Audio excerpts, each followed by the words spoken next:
السلام عليكم، ازيكم يا ابطال؟ ان شاء الله تكونوا كويسين وعلى طريق النجاح معانا مكملين. كلنا طبعا عارفين ان في افكار لو طلعت بدري بتموت، وفي احلام والاحلام محتاجة تكبر في السكوت. مش كل فكرة لازم تتقال، ومش كل خطة ينفع نعلنها، لان زي ما قلنا النجاح والاحلام بيحب السكوت. كمل الفيديو ده معايا للاخر وهتكون عرفت ليه الكلام الكتير عن احلامنا ممكن يبوظها، ازاي تحمي شغفك من ان الناس تطفيه، وازاي تستخدم الهدوء والسكوت كأداة قوية تحمي هدفك، وازاي نطبق ده كله من غير ما تحس ان انت بتبعد عن الناس او بتستخبى منها. يلا بينا نبتدي الرحلة. خلينا نبتدي بفكرة بسيطة قوي، الا وهي الحلم ده عامل زي البذرة اللي بتزرعها في الارض.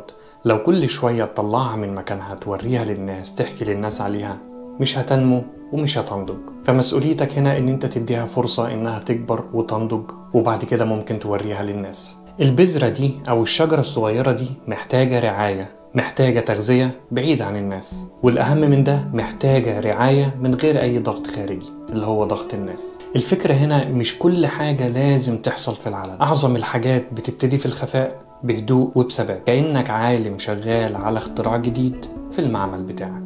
طيب ليه الكلام الكتير عن الحاجة اللي أنا بحلم بيها أو الهدف بتاعي ممكن يضرني؟ في دراسة نفسية أثبتت إن أنت لما تتكلم عن الهدف بتاعك وتشاركه مع الناس، عقلك في الباطن بيعتبره إن هو خلص، وده بيديك راحة وهمية تقلل من حماسك وإن أنت تكمل الطريق أو حتى تبتديه. وده ليه؟ لأنك خدت الإشباع النفسي اللي كان المفروض تاخده من النتيجة مش من الكلام. اول ما الناس تقول لك برافو، دي فكره حلوه، ده حلم جميل، وانت اصلا لسه ما بداتوش، بتحس ان انت وصلت، ولكن الحقيقه انت لسه اصلا ما بداتش. طب ايه هو خطر مشاركه حلم مع الناس؟ ببساطه كده، مش كل الناس تستاهل انها تسمع حلمك. الناس طبعا مش قاصدين ان هم يأذوك، ولكن بيحبطوك بطريق غير مباشر من غير ما انت تحس اصلا، او في شعورهم اللا ارادي بيحسوا ان انت هتسبقهم، فلذلك بيحجموا الفكره عشان هم يطمنوا. طيب هل ده معناه ان انا ما شاركش حلمي ولا هدفي ولا فكرتي مع اي حد؟ لا طبعا، لكن شارك الحلم مع الناس اللي فهماك، مع الناس اللي قريبة منك، مع الناس اللي فعلا هتدعي لك ان انت توصل للحلم ده.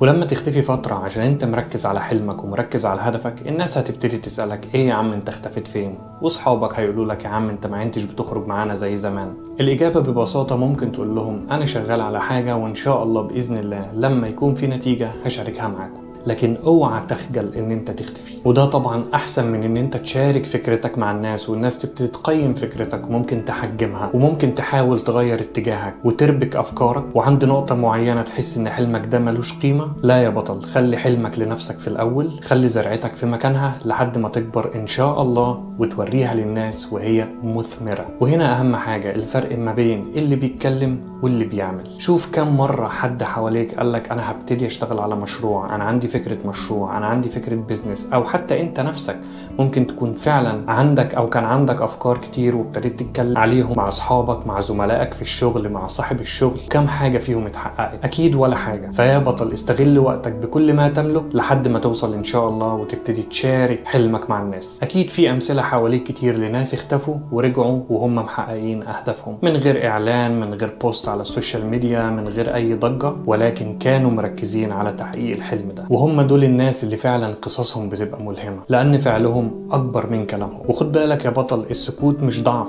السكوت قوة واستراتيجية هتوصلك لهدفك وحلمك ان شاء الله. السكوت معناه ان انت بتحترم حلمك، السكوت معناه ان انت مركز على حلمك، ومفيش اجمل من الوصول للنجاح في صمت. هل عمرك شفت شيف طلع الاكل قبل ما تستوي؟ هل عمرك شفت فنان فاتح بابه للناس تتفرج عليه من بداية ما هو بيرسم اللوحة لحد ما خلصها؟ الناس اللي بتحقق احلامها وافكارها بيشتغلوا في صمت والله. الحلم ده عامل زي الطفل، عامل زي الزرعة زي ما قلنا، محتاج رعاية، مش محتاج ضغط خارجي كل شوية تسمع آراء سلبية وآراء تحجم الفكرة وآراء ممكن تخليك تصرف نظر عن الفكرة. اسأل نفسك دلوقتي كم مرة قلت أنا هبتدي ألعب رياضة، أو هبتدي أتعلم مهارة جديدة، أو هبتدي أتعلم لغة جديدة وما بدأتش؟ لسه قاعد بتتفرج على فيديوهات تحفزك، وتطلع من فيديو لفيديو، وتقرأ صفحة من كتاب، وتتفرج على دقيقتين من الفيديو ده، وتتفرج على دقيقتين من الفيديو ده، ولسه ما عملتش حاجة. والأهم من ده، كام مرة شاركت شغفك وحلمك مع الناس وما عملتش حاجة وحسيت ان شغفك وحماسك قل؟ وكام مرة شاركت احلامك مع الناس وابتديت تشك في نفسك؟ والسؤال المهم، تفتكر امتى اخر مرة اشتغلت في صمت؟ امتى اخر مرة شفت نتيجة لشغلك؟